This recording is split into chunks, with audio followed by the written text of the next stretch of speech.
This is the knot that ties together the stars. The two who are one are the secret of all power. The two who are one are the might and right in things. His soul, silent, supports the world and her. His acts are her commandments' registers. Happy, inert, he lies beneath her feet. His breast he offers for her cosmic dance, of which our lives are the quivering theater. And none could bear but for his strength within, and none would leave because of his delight. His works, his thoughts have been devised by her. His being is a mirror vast of hers. Active, inspired by her, he speaks and moves. His deeds obey her heart's unspoken demands. Passive, he bears the impacts of the world as if her touches shaping his soul and life. His journey through the days is her sun march. He runs upon her roads. Hers is his course. A witness and student of her joy and dole, a partner in her evil and her good, he has consented to her passionate ways. He is driven by her sweet and dreadful force. His sanctioning name initials all her works. His silence is his signature to her deeds.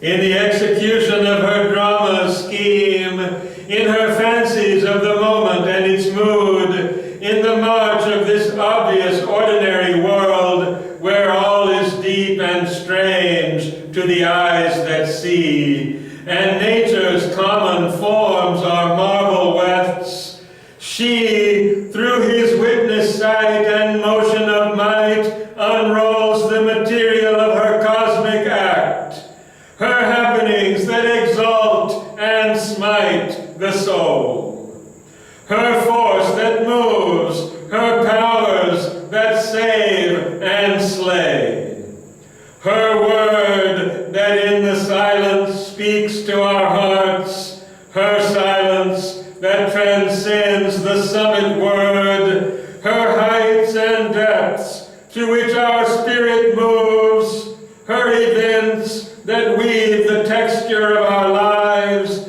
and all by which we find or lose ourselves, things sweet and bitter, magnificent and mean, things terrible and beautiful and divine.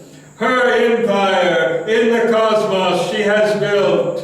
He is governed by her subtle and mighty laws.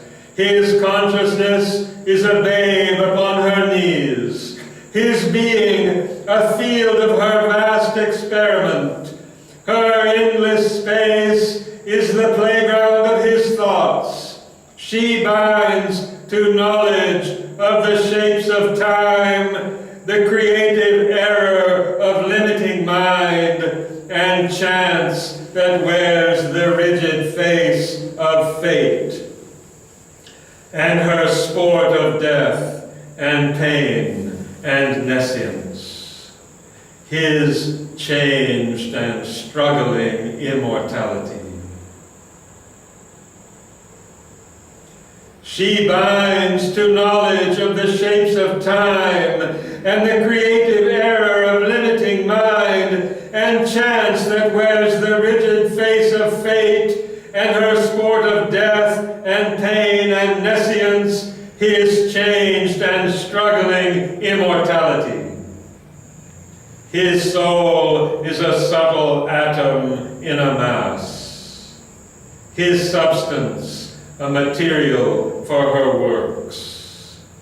His spirit survives amid the death of things.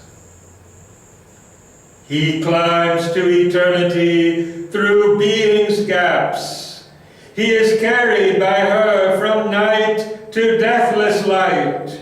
This grand surrender is his free will's gift. His pure transcendent force submits to hers in the mystery of her cosmic ignorance, in the insoluble riddle of her play, a creature made of perishable stuff. In the pattern she has set for him, he moves. He thinks with her thoughts, with her trouble his bosom heaves. He seems the thing that she would have him seem. He is whatever her artist will can make.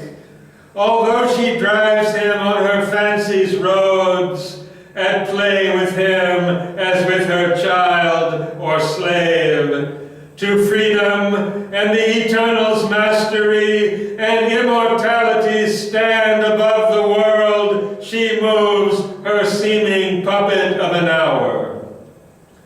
Even in his mortal session in body's house, an aimless traveler between birth and death, ephemeral, dreaming of immortality, to reign she spurs him.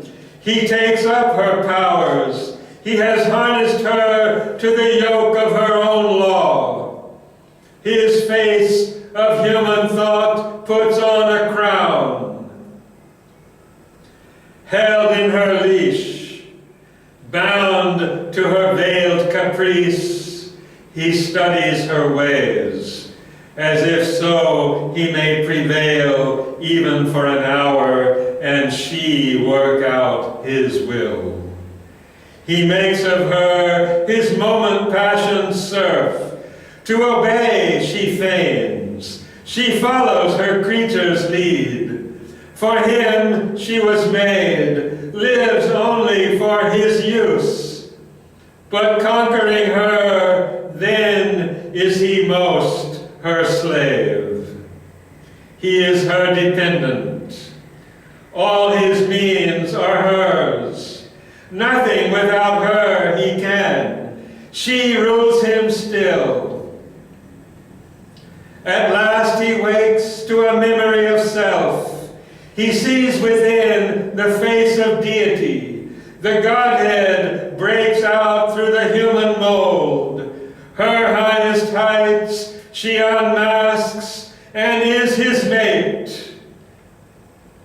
Till then, he is a plaything in her game, her seeming regent, yet her fancy's toy, a living robot moved by her energy springs. He acts as in the movements of a dream, an automaton stepping in the grooves of fate.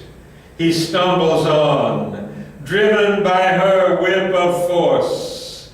His thought labors, a bullock in time's fields.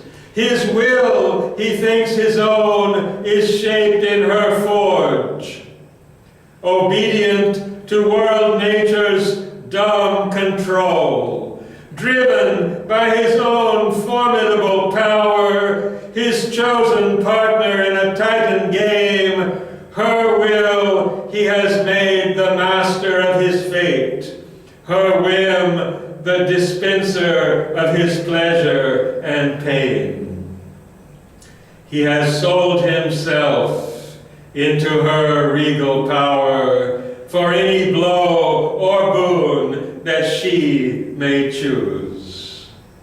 Even in what is suffering to our sense, he feels the sweetness of her mastering touch. In all experience, meets her blissful hands. On his heart he bears the happiness of her tread and the surprise of her arrival's joy in each event and every moment's chance.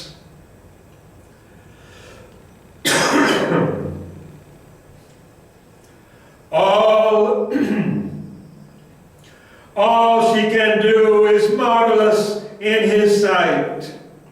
He revels in her, a swimmer in her sea, a tireless amateur of her world delight. He rejoices in her every thought and act, and gives consent to all that she can wish.